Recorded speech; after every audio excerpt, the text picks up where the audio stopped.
it gets back to putting other people first. If you're willing to do that, that's going to allow you to break through, and people are going to be willing to embrace your vision and do whatever it takes to be successful because they know that you care about them. Well, we did it. We survived another offseason, and now football is back.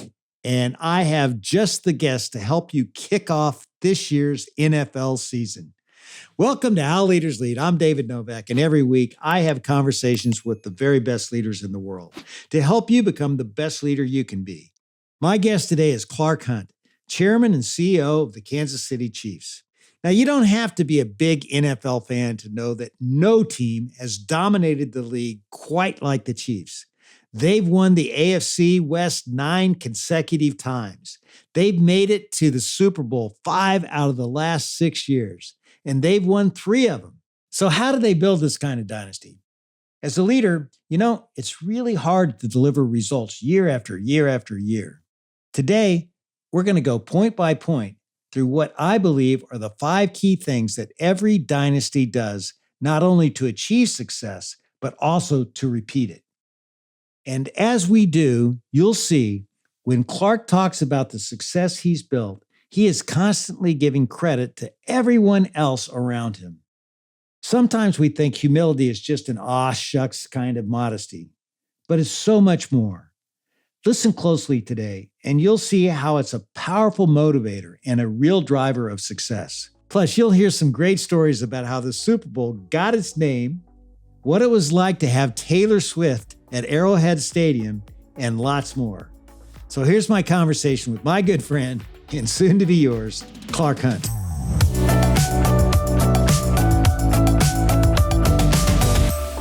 I got to start by saying thank you because I'm a Kansas City Chiefs fan. I grew up in Kansas City, went to high school, Raytown High School. I've been rooting for the Chiefs ever since Lynn Dawson, Bobby Bell, Willie Lanier, Otis Taylor, all the way up to Patrick Mahomes. My grandson, Luke, had the opportunity to take a picture with Patrick Mahomes when he was here in Louisville for the Kentucky Derby. So we are all part of that Chiefs kingdom, and you've done such a great job. So I want to start by just saying thank you, Clark, for everything you've done. Yeah, well, I appreciate your support. So glad that you're a fan. There's no doubt that it's been an unbelievably special time for the Kansas City Chiefs and our fan base.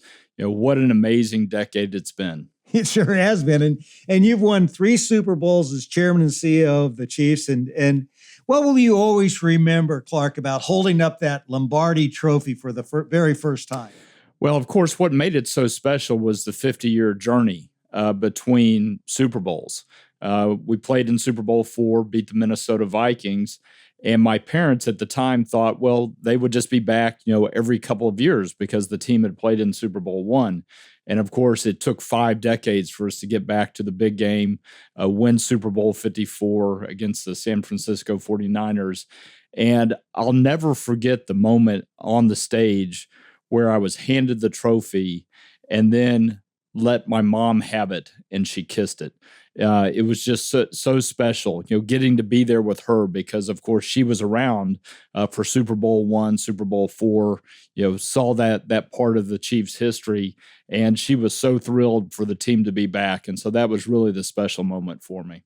That is so cool, and one of the things that I've noticed about great leaders like yourself is that when you get to hold that trophy, you hold it, but you very quickly turn it over to somebody else. You want everybody to be able to touch that trophy. How important do you think that is?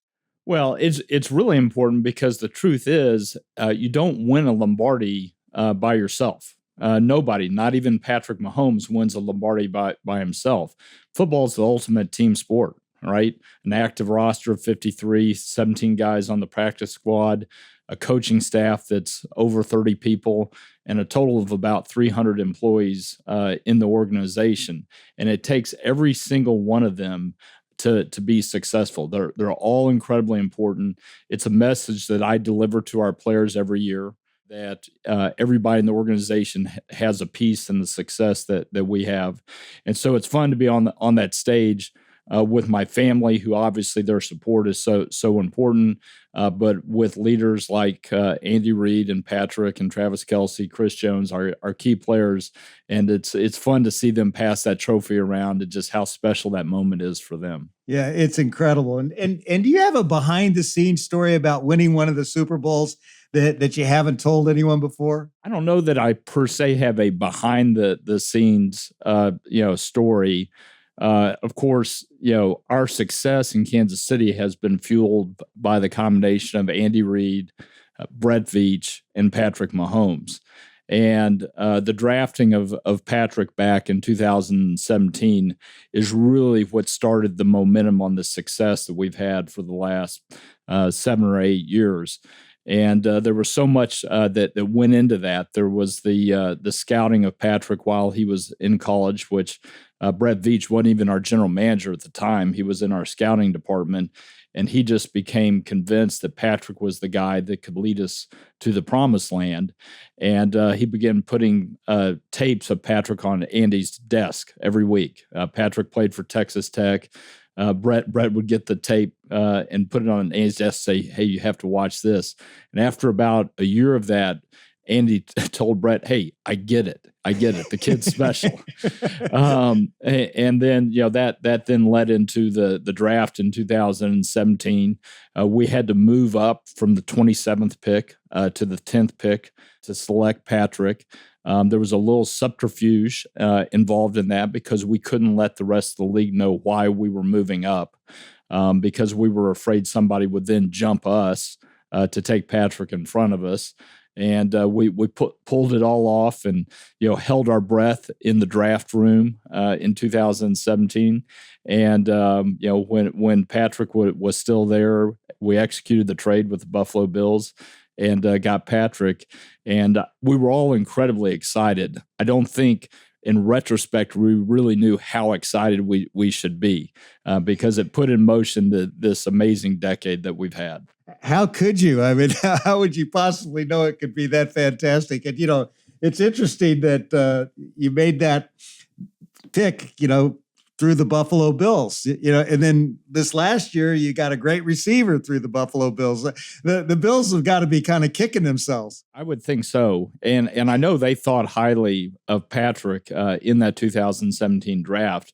And of course, they ended up in a great spot coming back and drafting Josh Allen a year or so later, who's one of the top quarterbacks in the league and certainly somebody who's capable of winning a Super Bowl. But I will say that I was surprised a year ago when the Bills were willing to trade with us in the first round again, that allowed us to move up and take Xavier Worthy, who a lot of people felt was really sort of the missing piece, from our squad. We didn't have the speed receiver that we had when Tyreek Hill was with the team.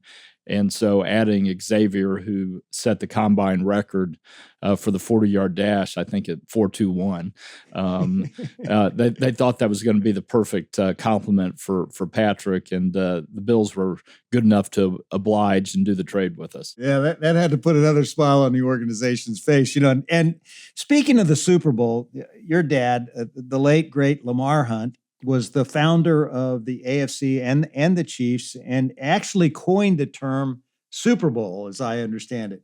Can you tell us that story? Yeah, absolutely.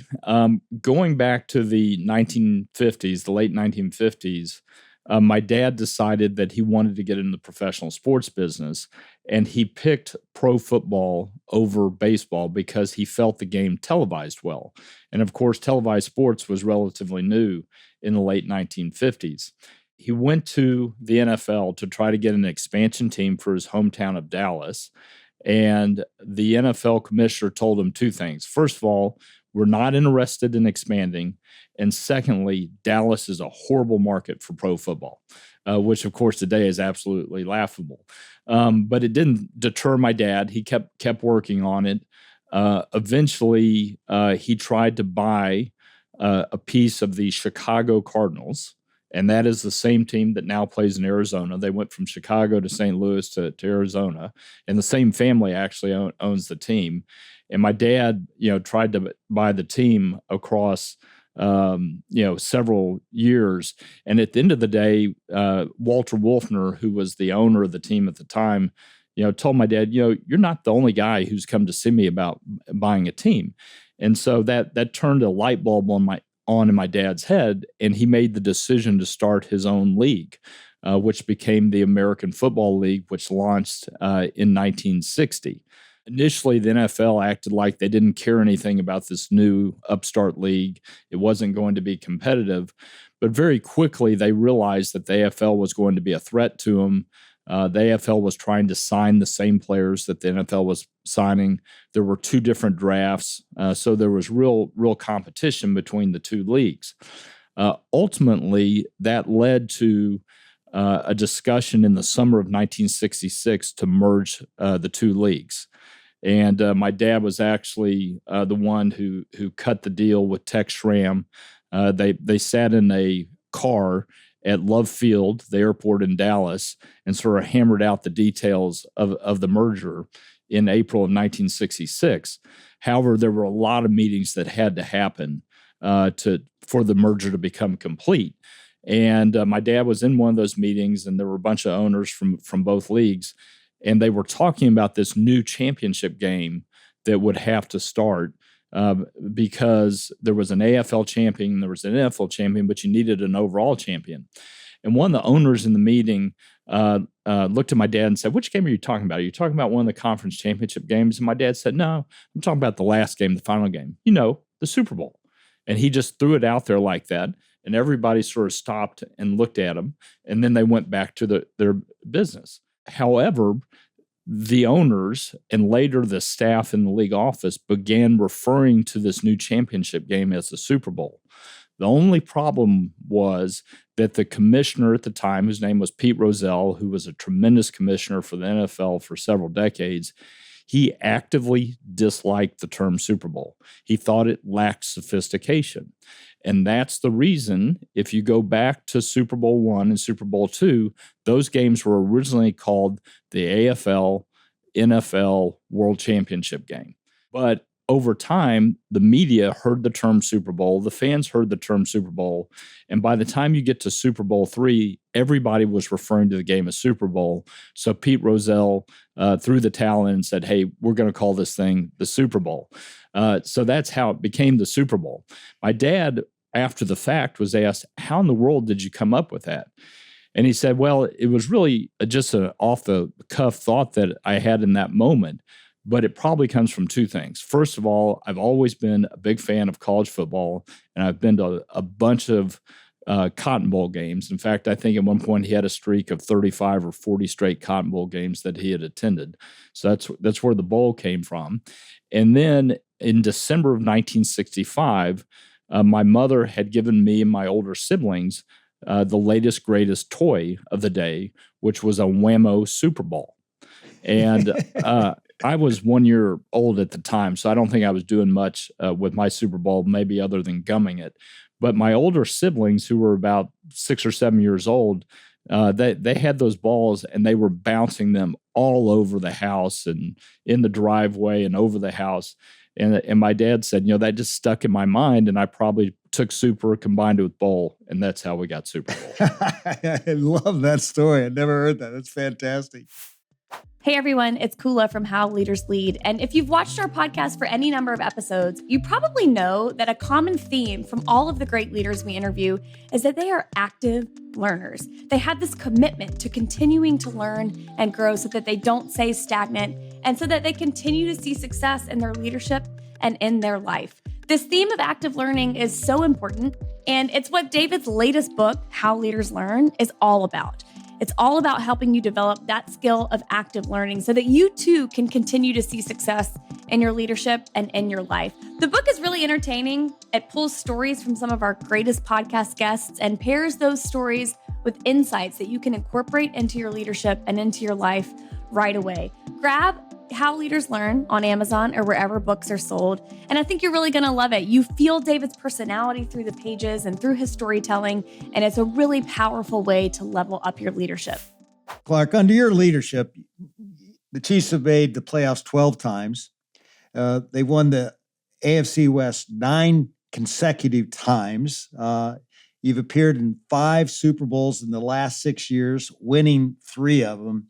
This is what I would call dynasty performance, with unquestionably. And when I was the CEO of Yum Brands, we wanted to build a dynasty. That was our objective, was to build the Yum dynasty. And we didn't want to get results just one year. We want to get great results year after year after year. And that was our goal. So I went out and I visited, the best companies in the world at that time with my team. We went to Walmart, Southwest Airlines, Coca-Cola, General Electric was on fire at that point in time. These were the great companies. And we codified what we called our dynasty drivers. There were 5 things that we said the great dynasties do. And I believe when I see what's going on with Chiefs, you have all these 5. So I'm going to ask you about each one of them. And you already referred to one. The first thing that I learned from the dynasties is they create a culture where everyone counts. And you talked about the important meeting with the team earlier, in the year, talking about how every piece of the Chiefs really does make a difference. Can you share a story of how you do that with the team and you consistently reinforce that point, Clark? Because I know you believe that. Absolutely. And something that you'll hear throughout today is how important the example that my parents set for me. I learned so much from my dad in terms of how he ran the organization, how he valued people, and his humility.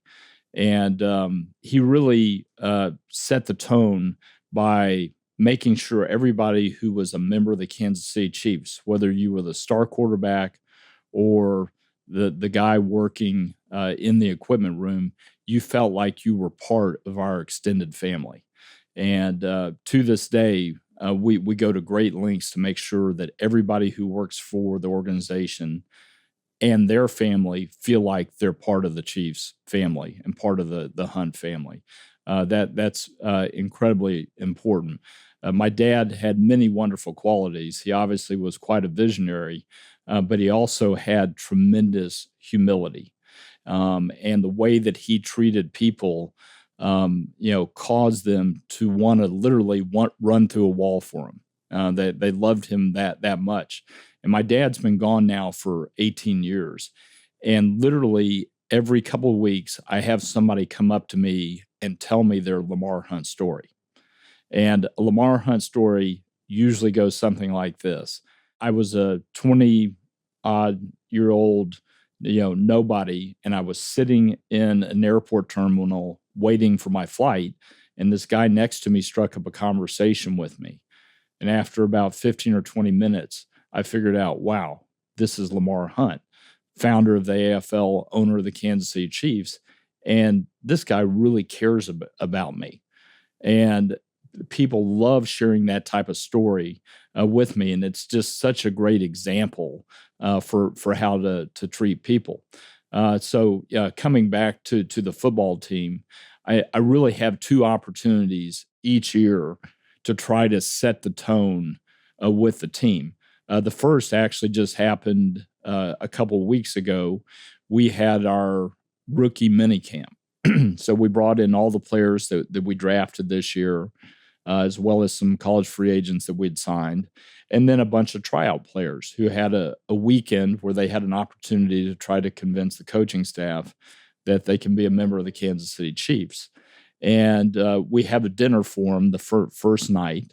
And there's not a lot of program other than me getting up and welcoming them to Kansas City, to the Kansas City Chiefs, and telling them a little bit about the culture of the organization and what will be expected of them. And I typically will share a little bit about our history, tell about the founding of the team. Of course, for these young men, that's all a very, very long time ago. But it's a great opportunity to hear about the roots of the Kansas City Chiefs. We also, at that dinner, have about 20 of our ambassadors. Our ambassadors are former players who work in the community for the team. And so they come, and those ambassadors share a little bit about themselves and about their journey and the career that they've had. And it includes, a lot of times it'll include Pro Football Hall of Famers. Willie Lanier, Bobby Bell, were there this year. And so the combination of having these Chiefs legends share a little bit about their journey, and me having the opportunity to talk a little bit about who the Kansas City Chiefs are and the culture that we have and our expectations for them, I think helps lay the groundwork. Then I'll come back in late July when we start training camp, and we have a team meeting the first night of training camp that has all 90 players on the roster at that point, the entire coaching staff, and approximately another 50 people from our football side of the organization. So it's a big meeting. But I get in there and talk to them about who the Kansas City Chiefs are and what our values are. And it's just a great chance for me to share it with them. Of course, for it to stick, you've got to have great team leaders like we do with Travis Kelce, Patrick Mahomes, Chris Jones, because those guys are reinforcing those values in the locker room on a year-round basis. But I think it's a great chance for them to hear it from me. Obviously, Coach Reid has created an amazing culture within the team, and really helps reinforce the principles that we lay out. That's great. And the second dynasty driver that we codified was the fact that the great companies, great organization are maniacal about their customers, and in your case, your fan base. And the Kansas City Chiefs have a rabid fan base for sure. How do you keep building the Chiefs kingdom? How do you keep pouring fuel on the fire? Well, I'm going to go back to my dad again, which I told you I would. Probably the greatest lesson that he taught me and my siblings is that the pro sports business is really about the fans. And I think a lot of us, when we think about pro sports, the first thing you think about is the star players, the coaches, the great general managers.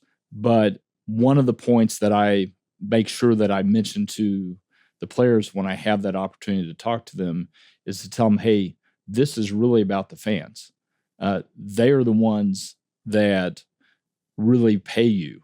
The Hunt family doesn't pay you. The Kansas City Chiefs don't pay you. It's our fan base. That's why all of us have this amazing opportunity to be part of the National Football League and the Kansas City Chiefs. And so I encourage them that anytime they have a chance with our fans, whether it's at training camp, during the season, at a public appearance, to make sure and tell them thank you, right? Because without that fan support, without that passion, the Kansas City Chiefs are not the Kansas City Chiefs. You mentioned that we have an amazing fan base, and we do. It's now in the top 2 in the National Football League in North America. And we've focused internationally over the last decade. And in most markets, we're either number 1 or 2 in terms of the favorite team of football fans who live overseas. So we've made a lot of progress. Obviously, having championship teams, a bunch of Super Bowl appearances is very helpful to that. But also having players like Patrick Mahomes and Travis Kelce that fans can relate to and cheer for is a big part of that as well. Absolutely. And tell us a story about Red Friday. So Red Friday's a great tradition in Kansas City, something that was started by my dad 40 years ago. And on the Friday before the season opener in Kansas City, the entire city of Kansas City is encouraged to wear red. And almost everyone does wear red. Over time, we've also turned it into a great opportunity to give back to the community, which is one of our core values. Again, something that my dad instilled in the organization. Initially, we sold newspaper inserts that had a special section on the Kansas City Chiefs, and then over the last decade, we've started selling Chiefs Kingdom flags. And I should mention, we're really not selling them. We're actually getting donations for these flags. And the beneficiary of Red Friday in recent years has been the Ronald McDonald House of Kansas City. And we've raised over $1 million for the Ronald McDonald House through the distribution of these flags on Red Friday. So it's a great opportunity for the community to come together, show their excitement and enthusiasm for the upcoming season, but also a great opportunity to raise money for a charity that does really important work for families with sick kids.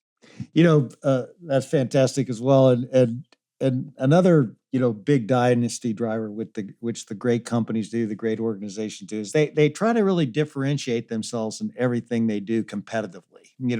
What do you think you guys do differently that really make you stand out and drives the kind of sustainable performance that you've had? Well, I think you mentioned a key word there in sustainable success.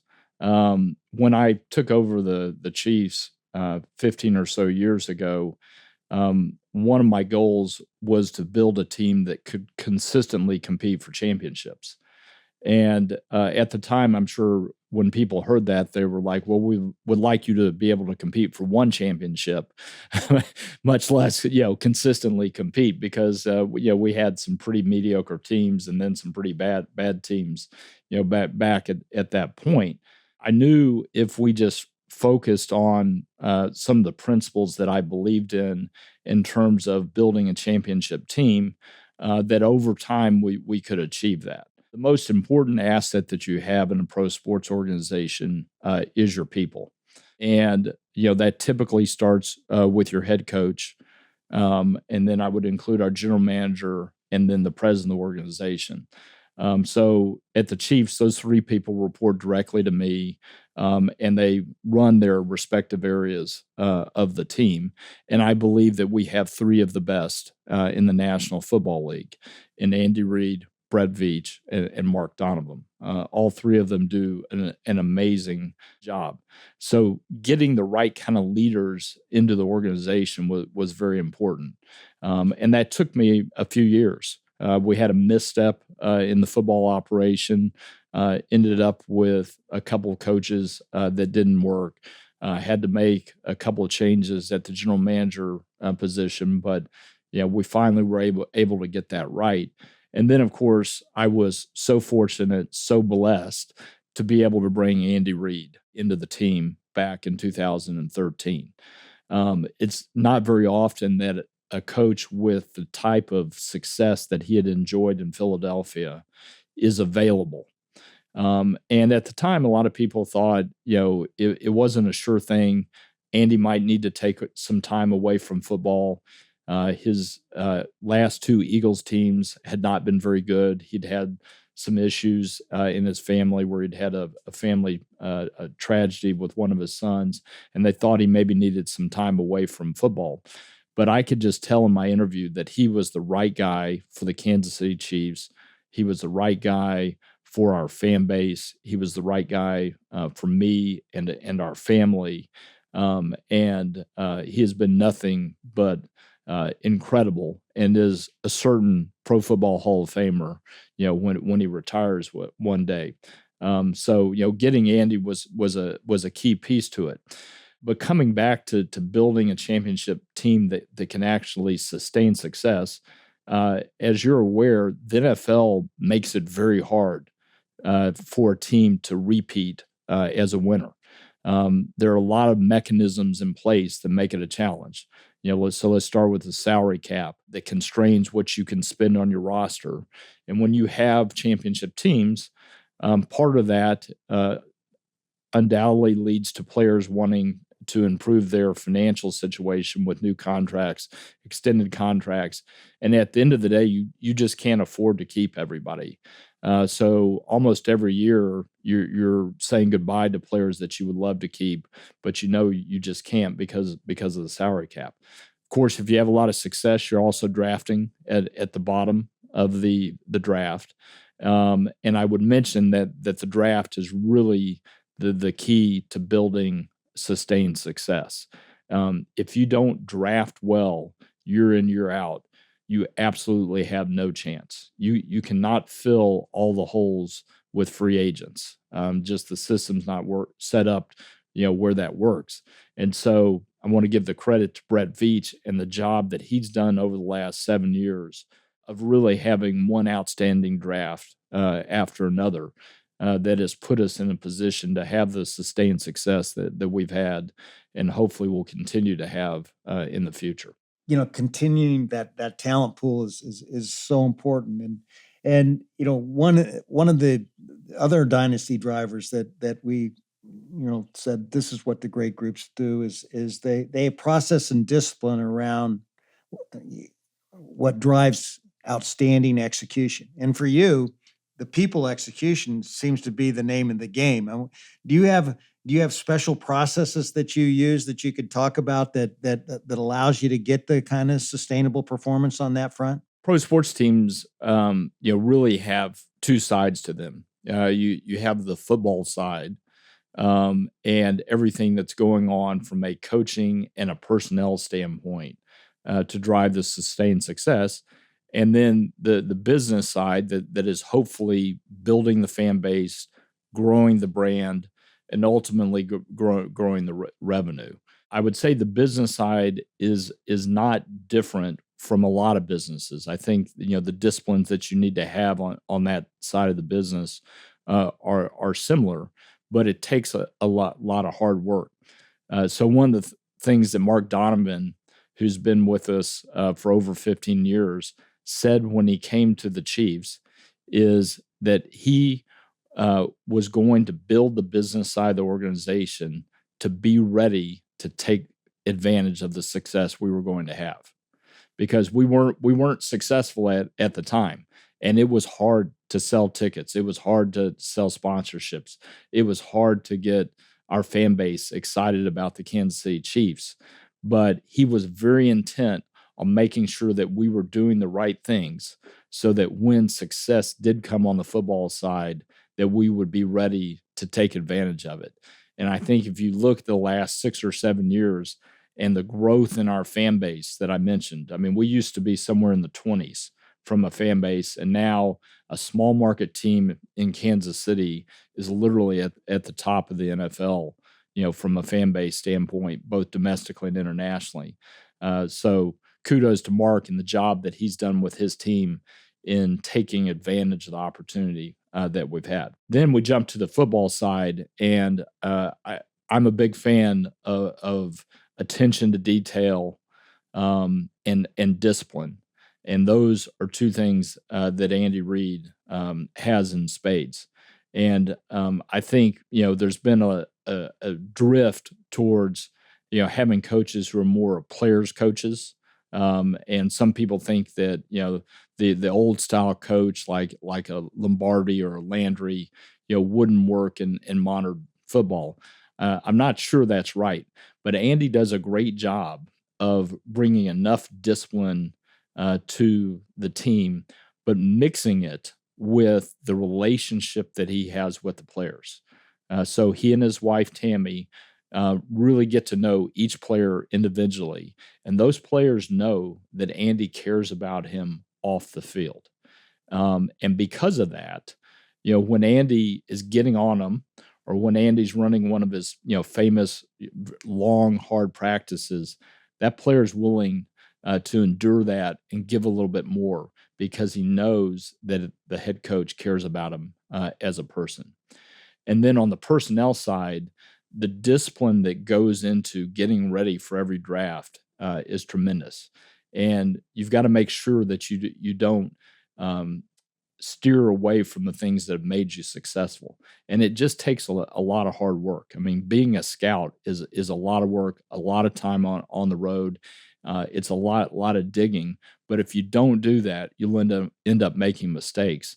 And as I mentioned earlier, you can't afford to have a bad draft if you want to sustain success.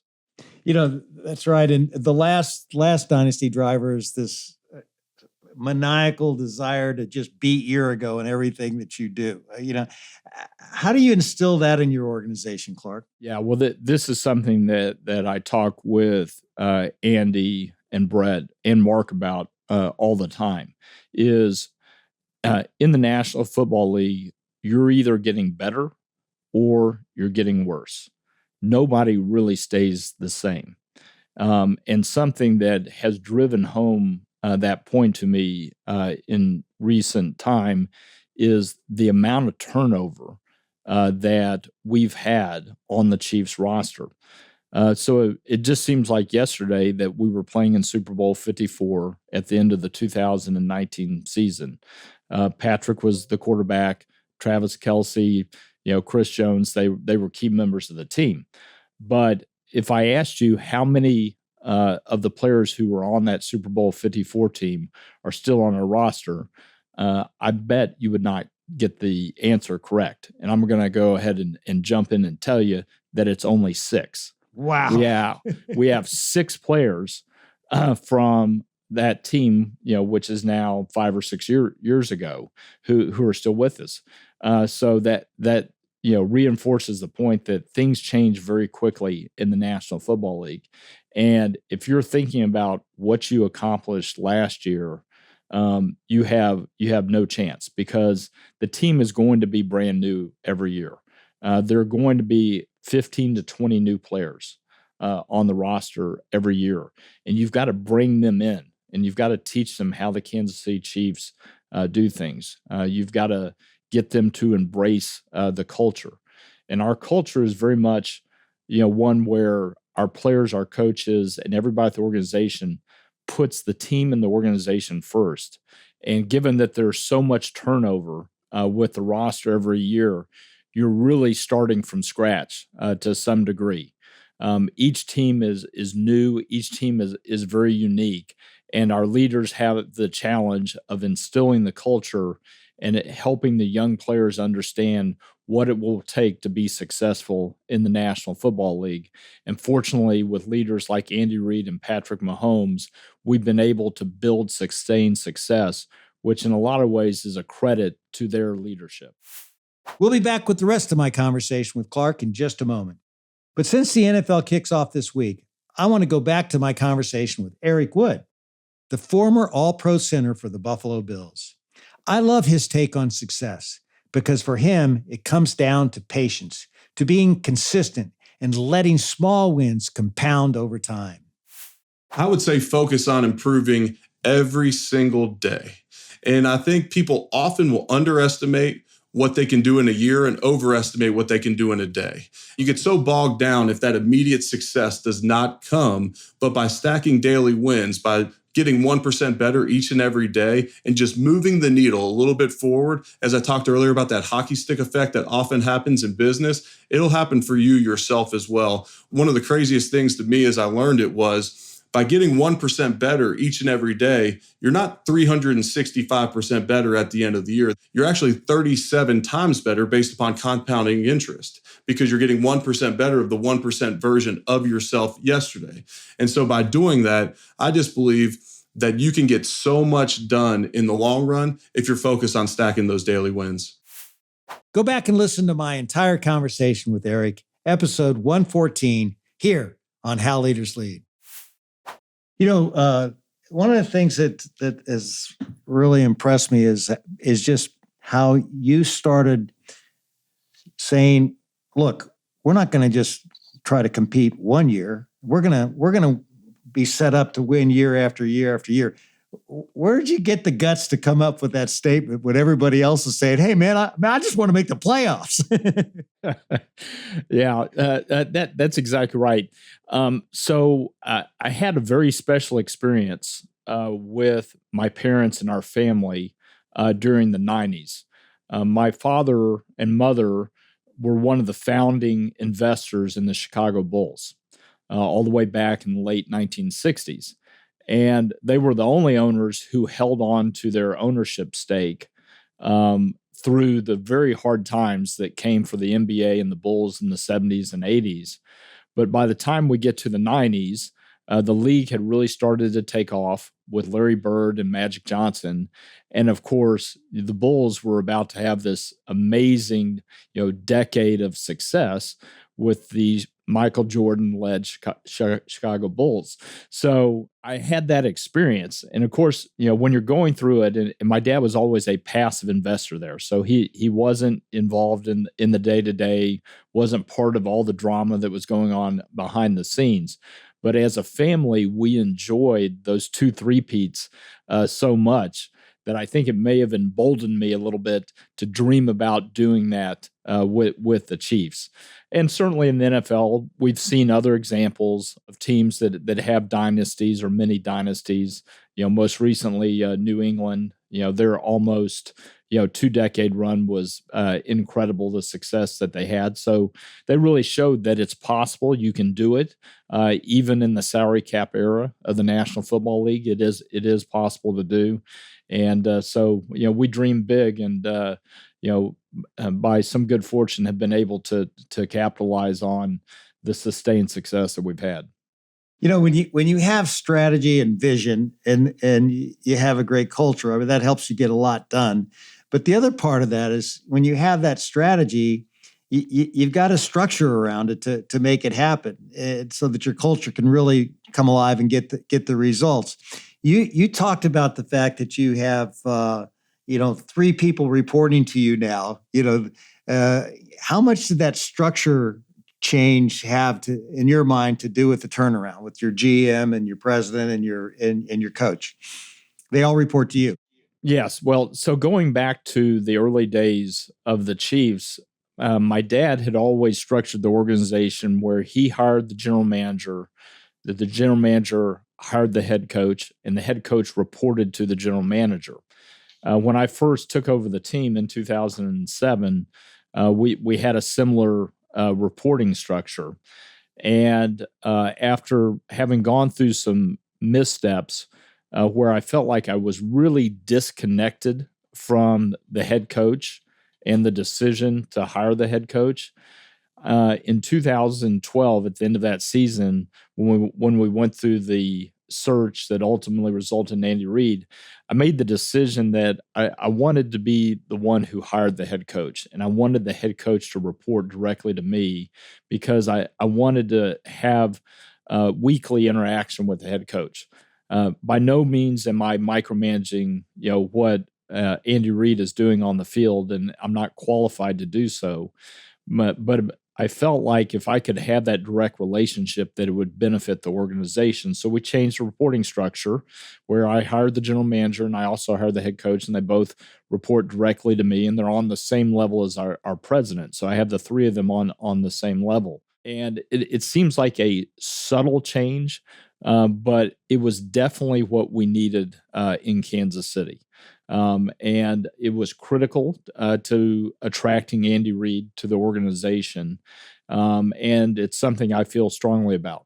Now, I'm always pretty quick to say that there are other structures that work in the National Football League. A lot of teams still have the structure where the owner hires the general manager and the general manager hires the coach.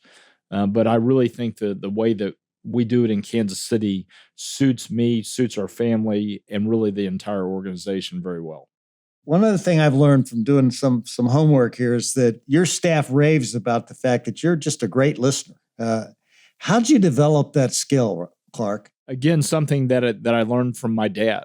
Right, he was an excellent listener, and really only felt like he needed to speak when he thought he had something that was important for the listener to hear. Right. And I think if you're willing to, not try to dominate conversations with your employees, you're going to learn a lot from those employees. And in my case, I like having some time to process it, to think about it, and then come back and help them make a decision that's best for the organization. Sometimes, Clark, things happen that are totally unexpected, and you have to learn to expect the unexpected. In your case, you have Travis Kelce hook up with Taylor Swift. What kind of impact did that have on your organization from your perspective? And what have you learned just by watching her as a leader? Yeah. So if we go back to the beginning of the 2023 season, there were all these rumors that Travis and Taylor were dating. And at the beginning of the season, there were a lot of people who said, "Oh, it's a marketing stunt. It's not really happening." And I remember we got to one of our early games. We were playing the Chicago Bears, and shortly before the game, I learned that Taylor was actually coming to the game that day. And my family and I had actually seen her in concert at GEHA Field at Arrowhead that summer. She performed on back-to-back nights in the middle of the summer. One of the greatest performances I'd ever seen from a musical artist. She went over 4 hours, no breaks, and was absolutely amazing. And to have her now coming back to one of our games, to be there to cheer on Travis and the team, it was unbelievable. Of course, we started thinking about all the complications from a security standpoint. And our team offered to get her in the stadium, through sort of a back door. And she told them no. She wanted to walk right in the front door, like any fan would. And she was going to make her way down to Travis's suite. We obviously got her a little bit of security support, when she got there. But she did exactly that. She came in and went to Travis's suite. And I think the internet broke, right? It just absolutely exploded. And I don't remember who was covering that game from a broadcast standpoint, but they certainly showed her on TV a few times. And the impact that she's had on our fan base has been profound. We now have the largest demographic of women, specifically young women, who are fans of the Kansas City Chiefs, more so than any other team in the league. In fact, at the beginning of last year, 57% of our fan base was female, which was up from about 47 or 48 the year before. So she's had a huge impact on our fan base. And I'll tell you the most tangible way that I see it. So as I travel around the country, I'll run into men that I don't know, and they tell me thank you. And I'm like, why are you thanking me? They're not Chiefs fans. And they say invariably something like this: I have a 10-year-old daughter who had no interest in the National Football League.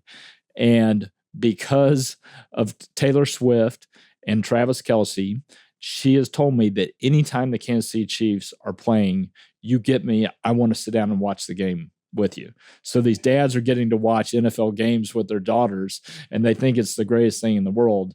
And of course, it's because of Taylor Swift.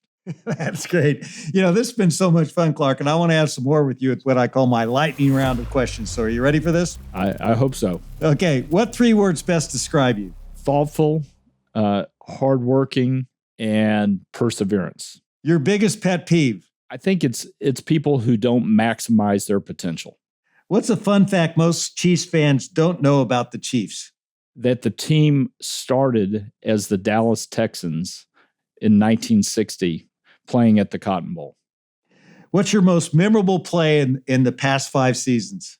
I would go with Wasp in Super Bowl 54. And Mahomes guns it for 44 yards. Now, I understand you're a big golfer. Who's in your dream foursome, and which course are you playing at? Well, I'm gonna go to Augusta National, and I'm gonna be playing with Scheffler and Tiger and Jack Nicklaus. What's the one thing you do just for you? I like to exercise every morning. Besides your family, what's your most prized possession? My Bible. If I had turned on the radio in your car, what would I hear? I hate to say it, country western. What's something about you few people would know? I love bicycling, specifically up really steep hills. How many Super Bowls did your mother take you to? Well, she got to see the first 57 before she passed away, and I attended about 25 of them with her. Awesome.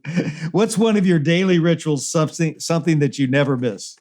Other than that exercise in the morning, it's probably that first cup of coffee. Great. We're out of the lightning round. Good job. Appreciate that. All right. Just a few more questions and I'm going to let you go. You attend the owners meeting and, you've got these titans of industry, people who have achieved so much. Can you tell us a behind the scenes story of what it's like to be in that meeting? So those meetings are very fascinating. And I have to give a lot of credit to Roger Goodell and the job he does running those meetings. And probably one of the things that the NFL does best is it has a very robust committee structure where virtually every owner is involved with one or more committees.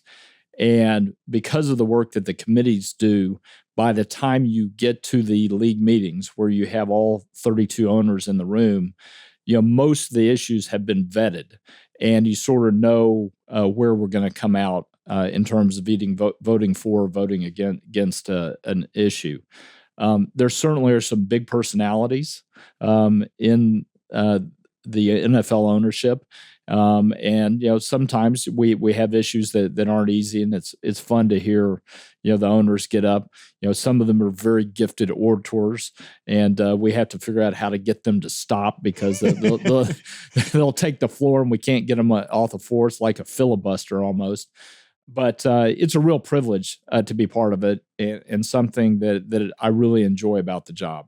What's something about leadership that you've learned at work, and how have you carried that home with you, and how do you lead at home? Well, I think one of the most important things that I've learned about leadership throughout my career is it's about how you treat people, whether it's somebody that works for you or whether it's one of your customers or just somebody that you run into on the street. And of course, having those same kind of values at home and really valuing the relationship, not only with my wife and kids, but with my extended family, is really important to me and our family as a whole. Clark, what do you see as your unfinished business? I'm very eager to see how long we can sustain the success that we've had in Kansas City over the last 7 or 8 years. And our family is also involved with Major League Soccer. And we had the privilege of winning a couple of Major League Soccer cups, one in 2000 with the Kansas City Wizards, and then one in 2008 with the Columbus Crew. Our family now owns FC Dallas, and we've won a Lamar Hunt U.S. Open Cup. We've won the Supporters Shield, but FC Dallas has never won an MLS Cup. We've been to the championship game and lost, so I'm eager to get FC Dallas back to the championship game and bring home an MLS Cup for our great fans. And, speaking of getting back into the championship game, you did lose the Super Bowl this past year to all the Chiefs fans' chagrin. How long did it take you to pick yourself back up and say, here we go again? I think, everybody in the organization went through a period of mourning, but it doesn't last very long. Literally the next week, our personnel staff had to be in working on free agency and the draft, because one of the things about playing in a Super Bowl is it delays your staff from getting to next year.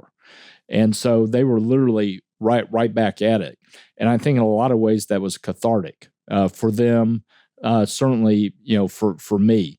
You want to move on as quickly as possible when you have a very disappointing defeat like we did in this past Super Bowl.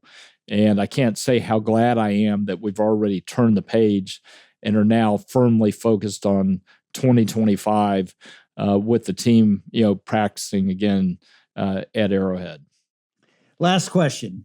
What's one piece of advice you'd give to anyone who wants to be a better leader? So one of the things that I learned about leadership, and I learned this from my dad, and then it was reinforced by reading about other great leaders, is how important humility is. I think I grew up not really appreciating that humility is part of great leadership. And it gets back to putting other people first. If you're willing to do that, that's going to allow you to break through, and people are going to be willing to embrace your vision and do whatever it takes to be successful because they know that you care about them. Well, Clark, I can tell just from this interview, you are the definition of a humble leader. You've built such a tremendous organization, had such great results, but you just don't have any air about you that suggests anything other than the fact that you're competent and you inspire people with your ability to lead because of that competence, and you're humble enough to know that you need other people to get to where you want to go. So I've learned a lot from this interview, and I want to thank you for being on this podcast. Yeah, absolutely. Thank you, David.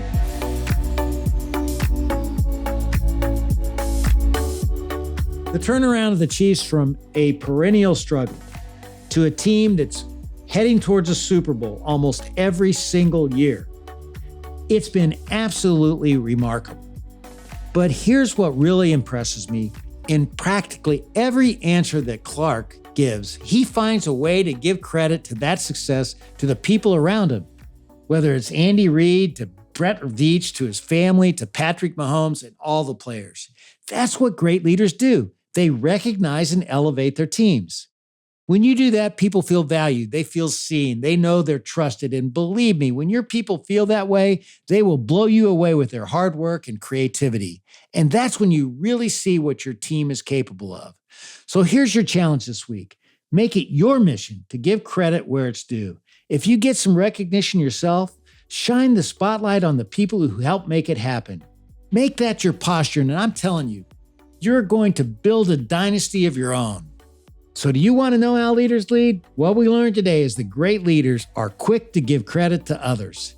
Coming up next on How Leaders Lead is Hayden Brown, CEO of Upwork. So be sure you subscribe on YouTube or wherever you get your podcasts so that you don't miss it. Thanks again for tuning in to another episode of How Leaders Lead, where every Thursday you get to listen in while I interview some of the very best leaders in the world.